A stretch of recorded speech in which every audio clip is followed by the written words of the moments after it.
तिब्बत के ऊपर से प्लेन क्यों नहीं उड़ते, या फिर ये कि सीमेंट कैसे बनता है, या ये कि फांसी देते वक्त जल्लाद कैदी के कान में क्या कहता है। अगर आप इन सवालों के जवाब नहीं भी जानते तो कोई बात नहीं, इस वीडियो को पूरा देखें, क्योंकि आज हम आपको फैक्टिफाइड करने के लिए ऐसे ही कुछ दांसू और इनक्रेडिबल फैक्ट्स लेकर हाजिर। ये फैक्ट सुनकर आपको विश्वास नहीं होगा, लेकिन दोस्तों क्या आप जानते हैं कि तिब्बत के ऊपर से कोई भी प्लेन कभी नहीं उड़ता। लेकिन उससे पहले कि हम इसके कारणों पर ध्यान दें, हम तिब्बत के बारे में आपको कुछ इंटरेस्टिंग बताते हैं। दोस्तों, तिब्बत चीन का एक ऑटोनोमस रीजन है। ये चीन के दक्षिण पश्चिमी भाग में स्थित है और ये भारत के साथ पश्चिम में बॉर्डर साझा करता है। तिब्बती पठार या प्लेट्यू दुनिया में सबसे ऊंची जगह है और तिब्बत को रूफ ऑफ द वर्ल्ड यानी कि दुनिया की छत भी कहते हैं। ये हिमालयन पर्वत श्रृंखला में आता है। इस पर्वत श्रृंखला की औसत ऊंचाई 6000 मीटर से भी ज्यादा है और इसमें एवरेस्ट, मकालू और कंचनजंगा जैसे कई 8000 प्लस मीटर वाले पहाड़ भी मौजूद हैं। ये जानकारी आपको ये समझने में मदद करेगी कि एयरलाइन कंपनीज तिब्बत के ऊपर से उड़ान भरने के लिए तैयार क्यों नहीं होती। कमर्शियल फ्लाइट्स के लिए उच्चतम ऊंचाई 28 से 35,000 फीट या फिर 8000 मीटर ही है, लेकिन यहाँ 8000 मीटर से भी ऊंचे पहाड़ फ्लाइट्स के लिए एक दीवार बनकर खड़े रहते हैं। दूसरा कारण तिब्बत का समुद्र तल से हाई एवरेज एलिवेशन है। हम सभी जानते हैं कि वायुमंडल की 4 परतें हैं और पृथ्वी के सबसे करीब ट्रोपोस्फेयर है, जो जमीनी स्तर से 7 मील ऊपर तक जाती है। हिमालय ऑन एन एवरेज 5 मील की ऊंचाई पर है। तिब्बत हमारे एटमॉस्फेयर में एक ऐसे बिंदु पर स्थित है जहां एक लेयर दूसरे से मिलती है। अधिकांश विमान ट्रोपोस्फेयर की ऊपरी सीमा में उड़ते हैं और स्ट्रेटोस्फेयर की निचली परत में उड़ान भरने की सलाह सिर्फ तब दी जाती है जब आपके पास सफिशिएंट ऑक्सीजन सप्लाई हो। तो दोस्तों, ये थे वो मुख्य कारण जिस वजह से तिब्बत के ऊपर से ये फैक्ट उन हिंदुस्तानियों के लिए है जो देश विदेश में अपने तिरंगे की इज्जत बढ़ाते हैं। मिसाइल मैन के नाम से मशहूर late doctor APJ Abdul Kalam साल 2005 में स्विट्जरलैंड की 4 दिवसीय यात्रा पर गए थे। ये किसी भी इंडियन हेड ऑफ स्टेट का 30 साल बाद स्विट्जरलैंड का दौरा था। लेकिन दोस्तों, आपको जानकर हैरानी होगी कि उनके आने पर स्विट्जरलैंड की सरकार ने 26 मई को, जिस दिन वो वहां पहुंचे थे, नेशनल साइंस डे घोषित कर दिया। स्विट्जरलैंड ने कलाम साहब को इंडियन मिसाइल प्रोग्राम का फादर बताया और उनकी साइंस और टेक्नोलॉजी में एक्सपर्टीज और एक्सपीरियंस के चलते ही उन्हें ये सम्मान दिया। है ना हम भारतीयों के लिए कितने गर्व की बात। दोस्तों, सीमेंट जिसे हम मकान दुकान बनाने के लिए इस्तेमाल करते हैं, जानते हैं किस चीज से बनता है? अगर आपको पता है तो अभी इस वीडियो को यहीं पॉज करके नीचे कमेंट्स में बताएं। No cheating. फिर देखते हैं आप सही हैं या गलत। बहरहाल, सीमेंट कैल्शियम, सिलिकॉन, लोहा और एल्यूमिनियम को एक फिक्स प्रोपोर्शन में मिक्स करके बना हुआ एक केमिकल मिक्सचर होता है। सीमेंट बनाने के लिए इन कच्चे केमिकल्स को सीमेंट बनाने वाली मशीनों में गर्म करके महीन पाउडर में बदल दिया जाता है। फिर जब इस पाउडर में पानी मिलाया जाता है तो ये कठोर हो जाता है और इसी को हम सीमेंट कहते हैं। सीमेंट भी कई तरह के होते हैं, लेकिन आमतौर पर इस्तेमाल होने वाला सीमेंट पोर्टलैंड सीमेंट होता है, जो एक हाइड्रोलिक सीमेंट यानी कि पानी डालने पर जमने वाला होता है। दोस्तों, सीमेंट को बनाने में ये सभी केमिकल्स लगते हैं। जैसा कि आप देख सकते हैं, सीमेंट में सबसे ज्यादा चूना या फिर कैल्शियम ऑक्साइड होता है, जिसकी मात्रा लगभग 60 से 67% तक होती है। दोस्तों, हम सभी जानते हैं कि ओटीपी का full form one time password होता है, लेकिन ये जानकर आप हैरान रह जाएंगे कि ओटीपी अमेरिका में $60,000 के एक फ्रॉड के बाद एक सिक्योरिटी फीचर के रूप में शुरू हुआ।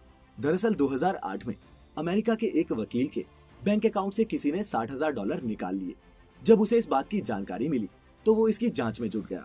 थोड़ी रिसर्च के बाद उसे पता चला कि ऐसी हरकत पहले भी 6 अलग अलग लोगों के साथ हो चुकी है। ये काम एक जापानी लड़के का था। इस केस के बाद सभी बैंकिंग ट्रांजैक्शंस में वन टाइम पासवर्ड का इस्तेमाल होने लगा, जिसने इन ट्रांजैक्शंस को और सिक्योर बना दिया। ओटीपी की सबसे बड़ी खासियत ये है कि इसमें जो कोड जनरेट होता है वो कुछ सेकंड्स के लिए ही वैध रहता है और फिर वो एक्सपायर हो जाता है। इसके अलावा इसे एक ही बार इस्तेमाल किया जा सकता है। दोस्तों, क्या आप जानते हैं कि लैंडिंग के वक्त हवाई जहाज की लाइट को कम कर दिया जाता है? और ऐसा करने के पीछे वजह भी है। अक्सर आपने भी देखा होगा, जब हम अंधेरे कमरे से लाइट वाली जगह पर जाते हैं तो कुछ टाइम हमारी आंखों को एडजस्ट करने में लगते हैं। ऐसा तब भी होता है अगर हम लाइट वाली जगह से अंधेरे कमरे में जाएं। प्लेन लैंडिंग या टेक ऑफ के टाइम अक्सर प्लेन लाइट्स को कम कर दिया जाता है और ऐसा इसलिए किया जाता है ताकि अगर लैंडिंग या टेक ऑफ के टाइम जब प्लेन क्रैश होने का खतरा सबसे ज्यादा होता है, अगर प्लेन में इमरजेंसी एग्जिट करनी हो तो उसके पहले ही पैसेंजर्स की आंखें लाइट में एडजस्ट हो जाएं और वो आसानी से इमरजेंसी एग्जिट की पहचान कर सके। दोस्तों, क्या आप जानते हैं कि हमारे देश में जब किसी अपराधी को फांसी दी जाती है तो उस समय फांसी देने वाला जल्लाद अपराधी के कान में फांसी देने से पहले कुछ कहता है और इसके बाद ही अपराधी को फांसी दी जाती है। लेकिन क्या आप जानना चाहते हैं कि फांसी देते वक्त जल्लाद कैदी के कान में क्या कहता है? तो दोस्तों, फांसी देने से कुछ टाइम पहले जल्लाद अपराधी के कान में धीरे से माफी मांगता है और कहता है कि मुझे माफ कर दो, मैं मजबूर हूँ। इसके बाद ही अपराधी को फांसी दी जाती है। इतना ही नहीं, अगर मरने वाला कैदी हिंदू होता है तो जल्लाद उसको राम राम बोलता है, और अगर मरने वाला व्यक्ति मुस्लिम हो तो जल्लाद उसको आखिरी सलाम भी करता है। यूं तो रोने का सीधा सा मतलब आंसुओं का बहना होता है, लेकिन क्या ऐसा भी हो सकता है कि कोई रोए और उसके आंसू भी ना निकले? जी हाँ, ऐसा भी होता है। एक न्यूबॉर्न बेबी जब रोता है तो उसके आंसू नहीं निकलते। ऐसा उसके पैदा होने के 2 से 3 हफ्तों तक हो सकता है, क्योंकि उस उम्र तक उसके लैक्रिमल ग्लैंड्स यानी कि आंसू की ग्रंथियां विकसित नहीं हुई होती, और इसी वजह से उनकी आंखों से आंसू नहीं निकलते। दोस्तों, मॉडर्न फिजिक्स की मदर कही जाने वाली महान वैज्ञानिक मैडम क्यूरी का नाम आपने जरूर सुना होगा। उन्हें उनके रेडियो एक्टिव एलिमेंट्स पर किए शोध और रेडियम की खोज के लिए दुनिया भर में एक कामयाब वैज्ञानिक के रूप में जाना जाता है। लेकिन आप शायद ये न जानते हो कि जिन रेडियो एक्टिव एलिमेंट्स पर वो रिसर्च करती थी वही उनके मरने का कारण भी बने। जी हाँ, ये एक दर्दनाक कहानी है, क्योंकि एक्सपोजर टू रेडियो एक्टिविटी की वजह से मैरी क्यूरी एप्लास्टिक एनीमिया नाम की बीमारी से ग्रसित हो गई, जिसने उनकी जान लेकर ही छोड़ी। यहाँ तक कि रेडियो एक्टिव रेडिएशन ने उनके कपड़ों, फर्नीचर और किताबों को भी काफी नुकसान पहुंचाया। अब उनके मरने के लगभग 100 साल बाद भी उनकी चीजें रेडियो एक्टिव हैं और उन्हें एक लेड बॉक्स में रखा गया है। अगले 1500 सालों तक उन्हें ऐसे ही रखा जाए। दोस्तों, आसमान में हमें लाखों करोड़ों तारे दिखते हैं, लेकिन क्या आप जानते हैं कि ब्रह्मांड का सबसे बड़ा तारा या स्टार कौन सा है? नहीं तो कोई बात नहीं, मैं बताता हूँ। VY कैनी मेजोरी नाम का स्टार हमारे यूनिवर्स का सबसे बड़ा तारा है। और दोस्तों, सबसे कमाल की बात तो ये है कि ये हमारी ही गैलेक्सी यानी कि मिल्की वे में ही है।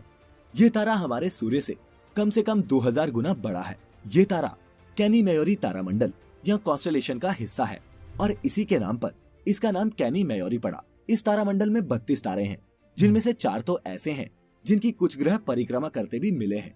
VY भी इन 4 तारों में से एक है। तो देखा दोस्तों, कितने सारे ऐसे फैक्ट्स हैं जिनके बारे में हमें पता ही नहीं होता।